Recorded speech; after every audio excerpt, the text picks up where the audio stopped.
ನಮಸ್ಕಾರ ಎಲ್ರಿಗೂ, welcome back to my channel ಮನೆ ಕೈ ರುಚಿ. ಇವತ್ತಿನ ರೆಸಿಪಿ ಬಂದು ಆಲೂ ಗೋಬಿ ಡ್ರೈ ಪಲ್ಯ ಮಾಡೋದು ತೋರಿಸ್ತಾ ಇದ್ದೀನಿ. ಬನ್ನಿ ನೋಡೋಣ ಹೇಗೆ ಮಾಡೋದು ಅಂತ.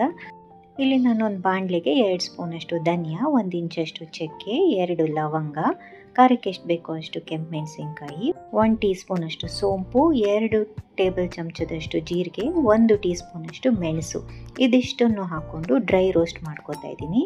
ಎಲ್ಲ ಚೆನ್ನಾಗಿ ಪರಿಮಳ ಬರೋವರೆಗೂ ಹುರ್ಕೋಬೇಕಾಗುತ್ತೆ. ಸುಮಾರು ಒಂದು 3-4 ನಿಮಿಷದಲ್ಲಿ ಇದು ರೆಡಿ ಆಗಿಬಿಡುತ್ತೆ. ಈಗ ಹುರಿದಿರೋದನ್ನೆಲ್ಲ ಬಂದು ಚಿಕ್ಕದಾಗಿರೋಂಥ ಬ್ಲೆಂಡರ್ ಜಾರ್ಗೆ ಹಾಕ್ಕೊಂಡು ತೀರಾ ನುಣ್ಣಗೂ ಅಲ್ಲ ತೀರಾ ತರಿನೂ ಅಲ್ಲ, ಆ ರೀತಿ ಪುಡಿ ಮಾಡ್ಕೋಬೇಕಾಗುತ್ತೆ. ನೋಡಿ, ಇಷ್ಟಾದರೆ ಸಾಕು. ಈಗ ಪಲ್ಯ ಮಾಡೋದಕ್ಕೆ ಬಾಣಲೆಗೆ 2-3 ಚಮಚದಷ್ಟು ಎಣ್ಣೆನ ಸೇರಿಸ್ಕೊತಾ ಇದ್ದೀನಿ. ಇದು ಕಾದ ನಂತರ 3 ಆಲೂಗಡ್ಡೆಯನ್ನು ಸಿಪ್ಪೆ ತೆಗೆದು ಮೀಡಿಯಮ್ ಸೈಜಲ್ಲಿ ಕಟ್ ಮಾಡಿಕೊಂಡು ಸೇರಿಸ್ಕೊತಾ ಇದ್ದೀನಿ. ಆಲೂಗಡ್ಡೆ ಎಲ್ಲ ಎಣ್ಣೆಯಲ್ಲಿ ಚೆನ್ನಾಗಿ ಬೇಯಬೇಕು. ಸ್ವಲ್ಪ ಸಾಫ್ಟ್ ಆಗೋವರೆಗೂ ಹುರ್ಕೊಳ್ಳೋಣ. ಒಂದು 3-4 ನಿಮಿಷ ಇದನ್ನು ಫ್ರೈ ಮಾಡಿಕೊಂಡು ಇದಕ್ಕೆ ಗೋಬಿನ ಸೇರಿಸ್ಕೋಬೇಕಾಗುತ್ತೆ. ನಾನು ಸೈಡಲ್ಲಿ ಗೋಬಿನ ವಾಶ್ ಮಾಡಿ ಬಿಸಿ ನೀರಲ್ಲಿ ಉಪ್ಪು ಹಾಕಿ 1-2 ಕುದಿ ಬರೋವರೆಗೂ ಕುದಿಸಿ ಅದನ್ನು ನೀರಿಂದ ತೆಕ್ಕೊಂಡು ಈ ಬಾಣಲಿಗೆ ಹಾಕೋತಾ ಇದ್ದೀನಿ. ಎಣ್ಣೆನಲ್ಲೇ ಇದು ಆಲೂಗಡ್ಡೆ ಮತ್ತು ಗೋಬಿ ಎಲ್ಲ ಚೆನ್ನಾಗಿ ಬೇಯಬೇಕು. ಈಗ ರುಚಿಗೆ ಎಷ್ಟು ಬೇಕೋ ಅಷ್ಟು ಉಪ್ಪನ್ನು ಹಾಕ್ಕೊಳ್ಳೋಣ.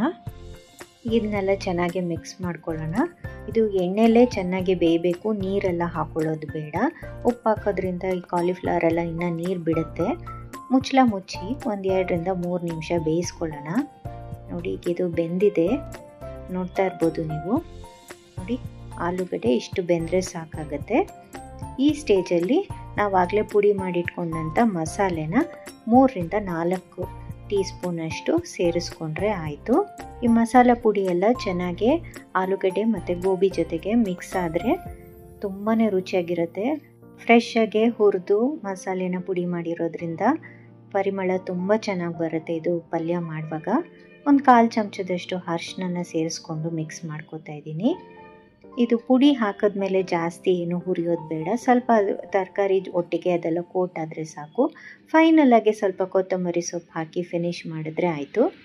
ಈಗ ಆಲೂ ಗೋಬಿ ಡ್ರೈ ಪಲ್ಯ ರೆಡಿಯಾಗಿದೆ. ಚಪಾತಿ ಜೊತೆಗೆ ಮತ್ತು ರೋಟಿ ಜೊತೆಗೆಲ್ಲ ತುಂಬಾ ಚೆನ್ನಾಗಿರುತ್ತೆ. ಲಂಚ್ ಬಾಕ್ಸ್ಗೆ ಹಾಕೋಕ್ಕೂ ತುಂಬಾ ರುಚಿಯಾಗಿರುತ್ತೆ. ಡ್ರೈ ಪಲ್ಯ ಆಗಿರೋದ್ರಿಂದ ಚಪಾತಿ ಮೇಲೆ ಸ್ಪ್ರೆಡ್ ಮಾಡಿ ರೋಲ್ ಮಾಡಿ ಕೊಟ್ಟರೆ ಮಕ್ಕಳು ಇಷ್ಟಪಟ್ಟು ತಿಂತಾರೆ. ಟ್ರೈ ಮಾಡಿ ಹೇಗೆ ಬಂತು ಅಂತ ಖಂಡಿತ ಕಮೆಂಟ್ ಸೆಕ್ಷನಲ್ಲಿ ತಿಳಿಸಿ. ಹಾಗೆಯೇ ಈ ವಿಡಿಯೋ ನಿಮ್ಗೇನಾದರೂ ಇಷ್ಟ ಆಗಿದ್ದಲ್ಲಿ ಪ್ಲೀಸ್ ಲೈಕ್ ಮಾಡಿ, ಶೇರ್ ಮಾಡಿ ಮತ್ತು ಸಬ್ಸ್ಕ್ರೈಬ್ ಮಾಡಿ ಅಂತ ಕೇಳ್ತಾ, see you in the next video. Happy cooking.